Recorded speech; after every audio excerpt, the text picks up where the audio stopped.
Hello and welcome to another interview in our series of Meet the Columban. Today we have a very interesting person, Amy Echeverria, who is in Washington, and we're very pleased that you're able to be with us, Amy. Thank you so much, Father Trevor. It's really a pleasure. It's a joy for me to join you. So thank you for the invitation. Well, you are the Columban Society Central Coordinator for Justice, Peace and Ecology. And when the Popes are often talking about ecology, they talk about ecological conversion. So I'm interested to know, how did you get to be in such a big job? And presumably it's because of your own interest in ecology. Would you like to tell us a little bit about that? Sure, thank you.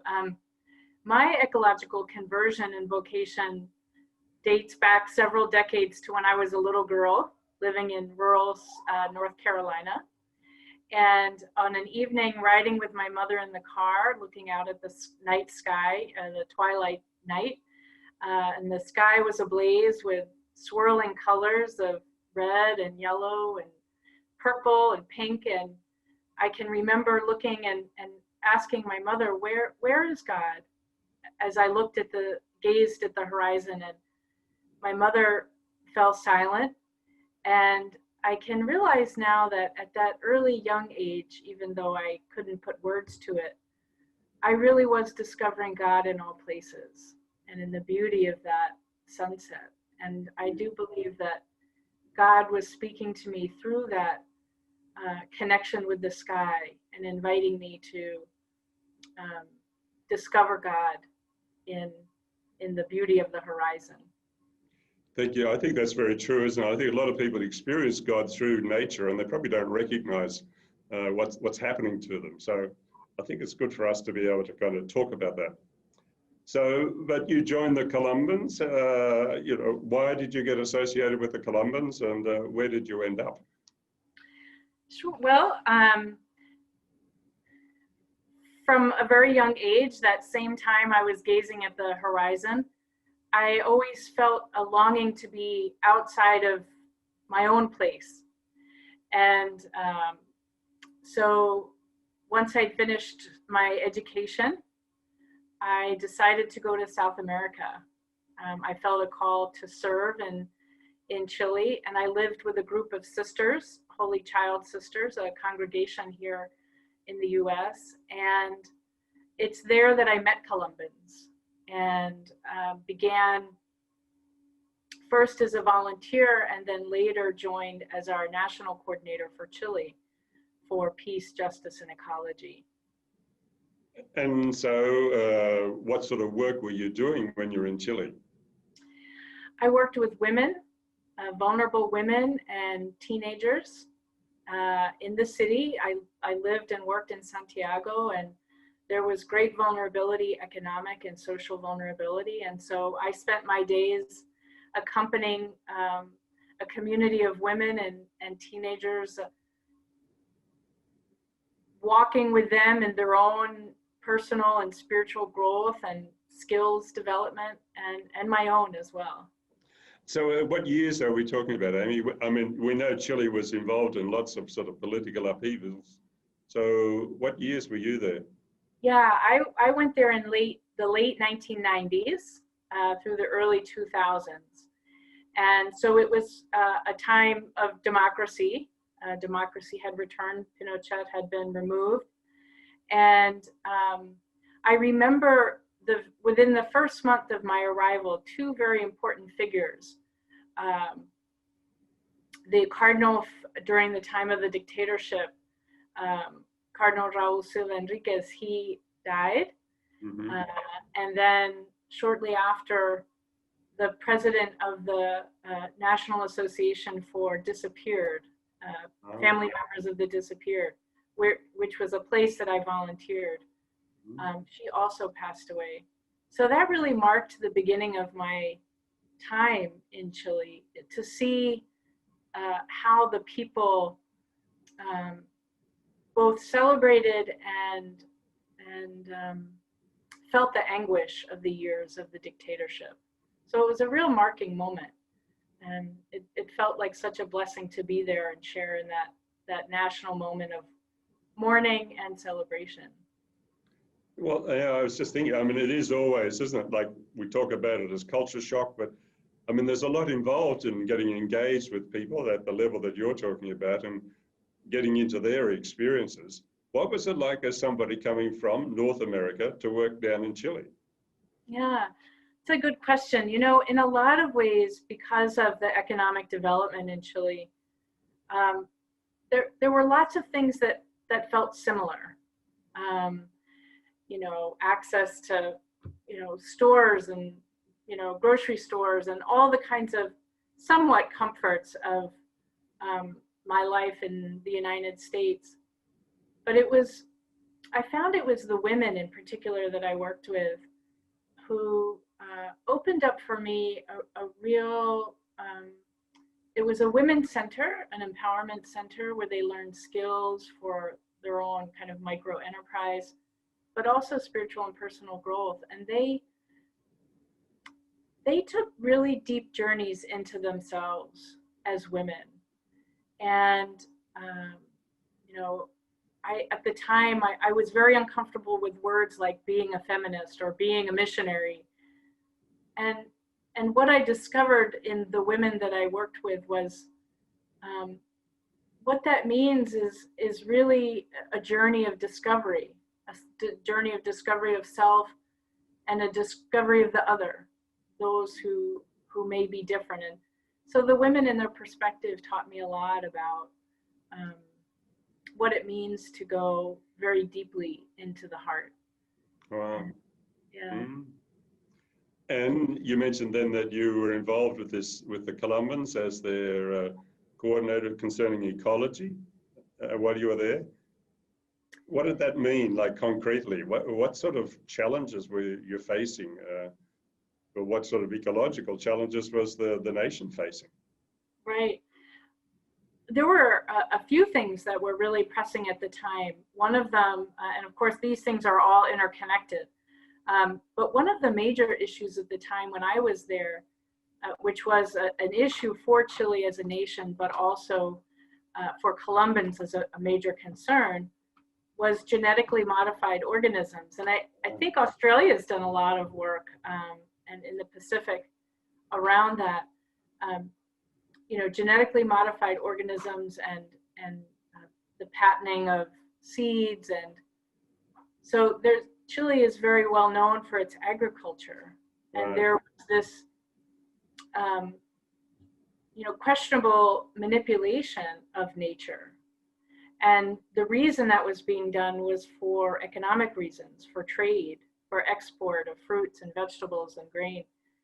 And so when I started with Columbans, it really, I really began to understand that the challenges that people were facing in Chile and Bolivia and Peru and all over Latin America and other parts of the world, that this was a real system.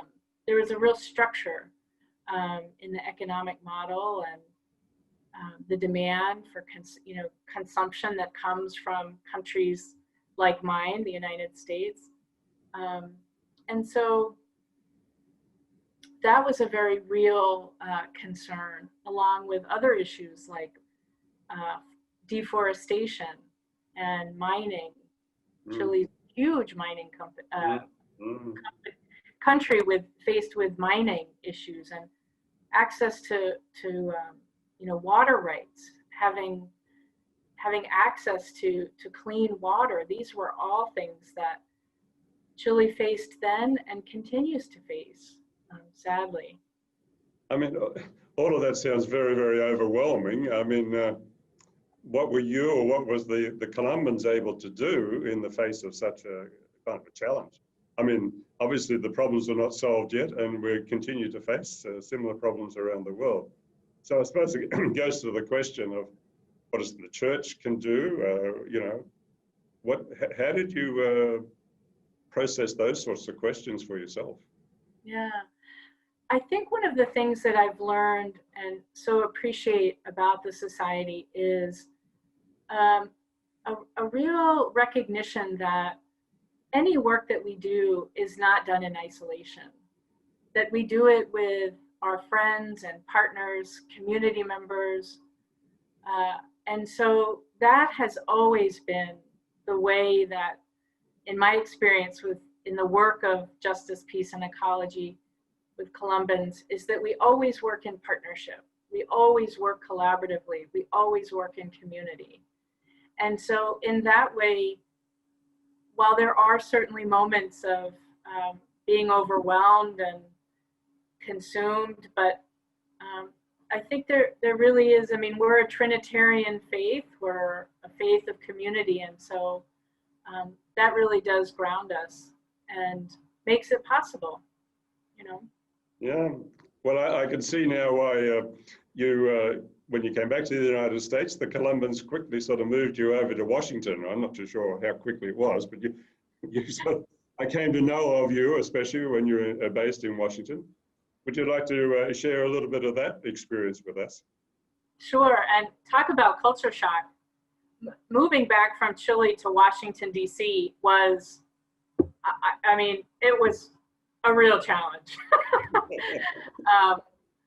But we did move back, and our Washington, D.C. office is where a lot of our advocacy work happens and education around the issues that we care about. And telling that Columban story, that experience around the world with policymakers in the U.S. You know, when we see someone who is economically vulnerable and there's poverty, you know, we have to ask the question why. Why, you know, it's good to offer charity and mercy and to address the direct need. We have to ask the question why.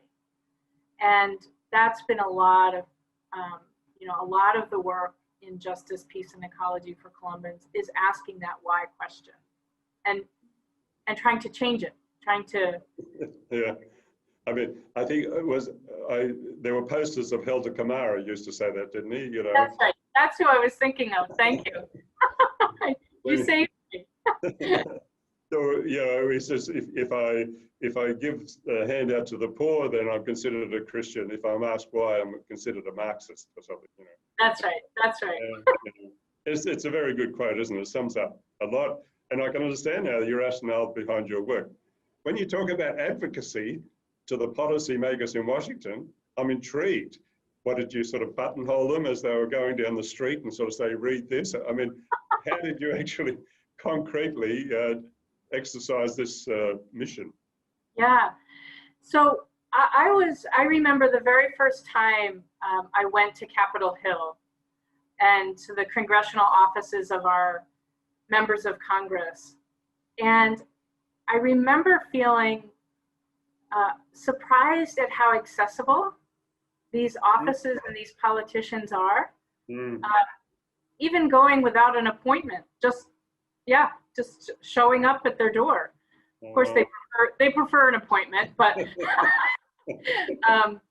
but the accessibility, and you know, I do think that's part of the beauty of democracy is kind of an open door to dialogue, right?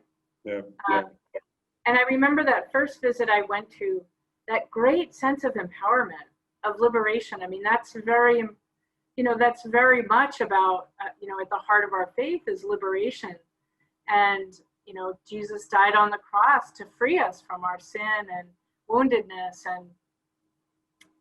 And so there was definitely a sense of liberation, of empowerment, of voice. And, you know, these are things that God wants for us, is to have a voice and use our voices and call for justice and act for justice. And so having those, you know, sessions with, and we would prioritize members of Congress who were from states and cities where Columbans live. Okay. And so, but we would go beyond that, and we would go and talk to them about our issues of concern, like immigration or climate change, trade agreements, for example. And I've always found a great receptivity to when we would arrive. Mm-hmm. Because I think they understood, the members of Congress understood that we had no ulterior motive. Okay. There was no money in our pocket if Mm-hmm. they voted one way or another. There was no personal gain or organizational advancement. It was purely, they really understood that the reason we were there was because we had a deep sense of what we held to be true. And That's yeah, that is just wonderful, really. Yeah. Could I then move like to the current job? What are you doing in your current role as the central coordinator?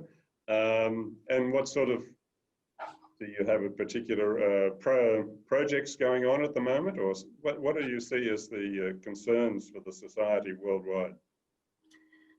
yeah, well, so still I remain based in Washington, but kind of moved to the international community for advocacy and education.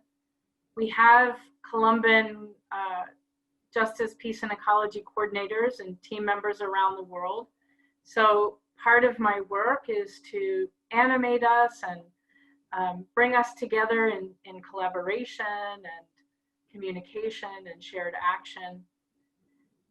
As I mentioned earlier, a big part of the way the way we carry out our work is in partnership. And so much of my time is spent working with partner organizations, like you may have heard of the Global Catholic Climate Movement, for example, or the Ecclesial Network for the Pan Amazon, or RAPAM as it's known. And of course, we do work very closely with the Vatican, and in particular, the Dicastery for promoting integral human development. Could I just stop you there? I mean, you just throw this off as something that you went down there for a cup of coffee. I mean, I did see you were mixing with a guy called Pope Francis at one stage, so I can vouch for your closeness to the Vatican. But when you talk about the Dicastery for integral development, could you just give us a little bit more of the story there? Sure. So within the Vatican, there are several departments, for lack of a better word, but departments, or and so this particular dicastery or department is focused on the global church's mission for justice, peace, ecology, and within that office, there's a particular desk, an ecology desk, which is headed by Father Joshua and Carithodam. And over the years, we've build a relationship, and so it is quite easy at this point. It takes time, relationships take time, Yeah. So that's a lot of what the investment is, right, is cultivating relationships. Right. And so, but I mean, thinking of Rome, I mean, what do they know what's happening? Does the integral, what are the dicastery know what's happening around the world, or what's happening in Chile, or what are they able to do? Yeah, I think it's been, since the release of Laudato Si, the encyclical on care for creation, since that time, and Pope Francis, under Pope Francis's pontificate, my experience is that the doors have been just flung wide open. Oh, really? Yeah. And there's a real seeking of collaboration from that, the dicastery in Rome. And so, seeing Columbans as real partners in carrying out the mission. And an example of that would be the season of creation, which is right now, from September 1st to October 4th. And it's a time when the church is being invited to explore what that ecological vocation is and conversion is that God calls us to, and Pope Francis speaks about in the encyclical. And so with the dicastery, with other partners, there's a connection around the world of celebrations and liturgies and public witness and tree plantings and installations of solar panels and all these kinds of activities that there is now a direct line between missionaries like ourselves and Rome. So yeah. it's just wonderful. I mean, there are many wonderful things in Laudato Si, but that basic sort of insight or understanding that is outlined early on, that all of the religious traditions have all the spiritual energy, if you like, or the spirituality that will give us the motivation and sustain us through the long haul of the process of ecological conversion and sort of contributing to the transformation of the world. So I just love that kind of basic affirmation of the worthwhileness. Was it Hitler sort of asked at one stage, how many battalions does the Vatican have? We have to understand the importance of the spiritual in terms of the human condition and the way we go forward. So, I hear as you've been talking, the whole spiritual dimension of what you're about is very important to yourself. Absolutely. And I think as, for Columbans, my spirituality, my ecological spirituality, my spirituality of justice and nonviolence has very much been nurtured in the context of mission and with Columbans. And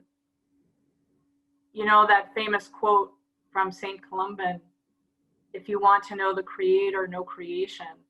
Yeah, so 1400 years ago, that deep sense of Celtic spirituality, St. Columban, I think, kind of saying the same thing or asking the same question as when I was a little girl, where is God? Well, if I want to know, I'm looking at it, and so I think that very much is that spirituality of closeness with creation, with the land, with the people, with the seasons. One of the theme for this year's season of creation is Jubilee for the earth, a time of rest, a time of healing and harmony and restoration. And I do think that as Columbans, we very much have that as part of our way of being on mission. Right. We're almost coming to the end here. We could talk for a long time, Amy, I'm sure, about all of these matters, which are, part of our passion, as you say, as Columbans. And that includes, of course, all of our Columban supporters and all of those who read the Far East and those who click onto Facebook sites all around the world. So it's great to be, as you say, close to these people, close to all people who share that similar kind of passion and vision for the mission of Jesus. So I'm letting you have the last word, really. What would you like to say to all of those who are part of who we are? Oh, what a great invitation. I suppose what I would say is, go to that place in your own heart as a child, that special memory where you connected with God and felt that deep sense of love. And I think that in the same way for me, that moment as a little girl, that encounter with God in the horizon, maybe not immediately, but it certainly did impel me to go out into the world somehow. And I think we all have that experience, and is a mark of true encounter with God. And we've all had that. And so it's good to touch base with that memory and that impulse that lives in all of us all the time. Thank you very much, Amy. Thank you for the time and for your sharing. Much appreciated. God bless. Thank you.